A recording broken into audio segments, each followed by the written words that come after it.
Europe 1, historiquement vôtre avec Stéphane Bern. Dans l'intimité de l'histoire. Tous les jours, vous le savez, historiquement vôtre vous raconte l'histoire sans se la raconter avec Jean-Luc Lemoyne. Mais surtout, devrais-je la mettre en premier, celle qui nous raconte des histoires dont elle seule a le secret. Elle se plaint parce que, en fait, c'est la seule femme de l'émission, mais en même temps, elle occupe une telle place que si tu veux, et voilà, au niveau maintenant carré, je vous passe plaignez pour un pas. dragon, c'est moi la cantinière de cette... Oh, c'est vous qui le dites. ce Clémentine bâtiment. Portier, Kaltenbach, quoi qu'il en soit. Aujourd'hui, Clémentine, vous nous racontez cette histoire incroyable. Vous nous parlez d'Hubertine Auclair, une pionnière de la féminisation de la langue française au 19e siècle. Oui, née avec la Seconde République, 1848. C'est fou. Et née dans la famille idéale pour devenir une vraie dame patronesse.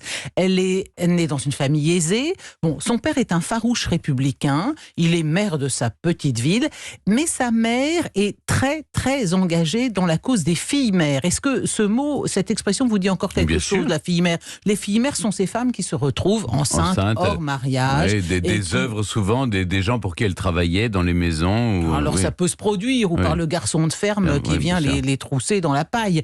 Mais toujours est-il qu'elle se retrouve Sur la paille, seule, justement. sur la paille, exactement, chassée de chez elle.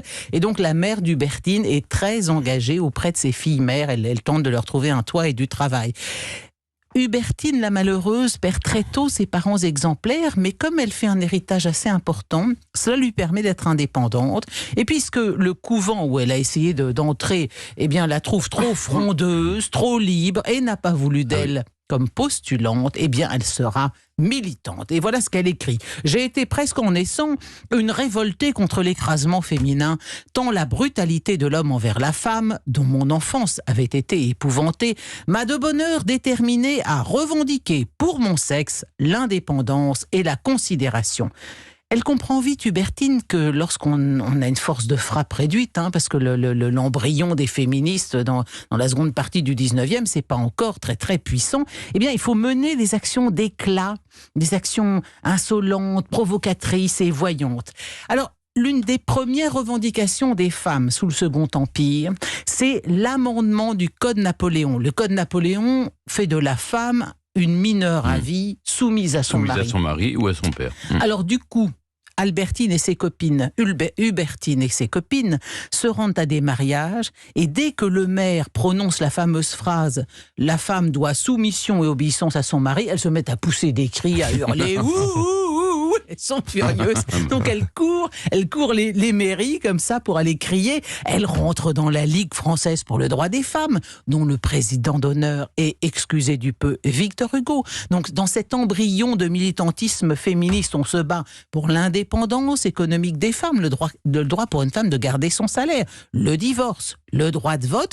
Et l'originalité avec Hubertine Auclair, c'est qu'elle se bat aussi pour l'éligibilité.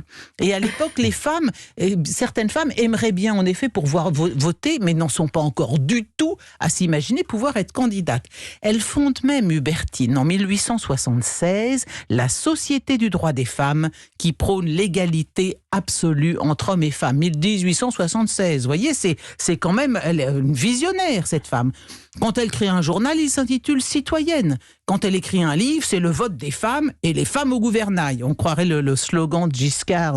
Non, c'était à la barre. C'était Giscard à la barre. Oui, c'est ça, oui. Bah oui, c'est un gouvernail là-bas. Et son action militante était émaillée d'actions d'éclat du type protestation dans les mairies, alors là, sabotage des mariages, mais elle a aussi l'idée de proposer une grève des impôts. Les femmes qui subissent les lois et paient les impôts, comme ainsi que les hommes, doivent avoir, comme eux, le droit de voter. Bah oui, pas de droit de vote, pas d'impôts. Alors son mouvement de grève cesse quand les gendarmes viennent mettre les scellés chez elle. Là, du coup, elle paye ses impôts, fit ça. Bon. Avec ses amis, elles vont tenter plusieurs fois d'aller s'inscrire sur les listes électorales et de se présenter. En avril 1910, rebelote, nouvel échec. Du coup, elle appelle les femmes à boycotter le recensement organisé cette année-là. Si nous ne comptons pas, pourquoi nous compte-t-on ? Elle avait le sens de la formule, elle aurait pu faire du marketing politique, Hubertine. Et cette année-là, bien que n'ayant pas pu être candidate, elle obtient quand même 590 voix. Vous voyez, il y avait quand même quelque chose derrière tout ça en germination. Enfin, Enfin, elle réclame la féminisation de certains mots de la langue française. L'omission du féminisme dans le dictionnaire contribue plus qu'on ne le croit à l'omission du féminin dans le code civil. La féminisation de la langue est urgente, puisque pour exprimer la qualité que quelques droits conquis donnent à la femme, il n'y a pas de mot. Et en effet, à l'époque, le mot témoin n'a pas de féminin, mais le mot avocat n'en a pas non plus. Électeur, député, ça n'existe pas encore au féminin. Tout ça. Malheureusement, comme nul n'est prophète dans son pays, Hubertine constatait déjà avec tristesse que bien des femmes désapprouvaient sa croisade. « Je combats exclusivement pour les femmes, je m'évertue à les exaucer, à exalter leurs qualités, à dissimuler leurs défauts. Et ces viles esclaves, pour me récompenser de prendre si chaleureusement leur défense, elles me cracheraient au visage si elles le pouvaient. » Voilà ce que dit Hubertine. Écoutez, pensez à cela, s'il vous plaît, la prochaine fois que vous verrez une fémène s'enchaîner à l'Assemblée nationale ou se coller la main sur une œuvre d'art, à Hubertine Auclair qui, elle, contre vents et marées, contre les femmes elles-mêmes, fut une grande militante de la cause féminine. Vive Hubertine Auclair. Merci Clémentine. À suivre, c'est le moment de l'émission. Vous le savez, chers auditeurs, je ne contrôle plus rien, comme si je contrôlais le reste de l'émission. Enfin, c'est vous, Jean-Luc, qui prenez la main. C'est Burn to be Alive. Exactement. Europe 1. Historiquement vôtre.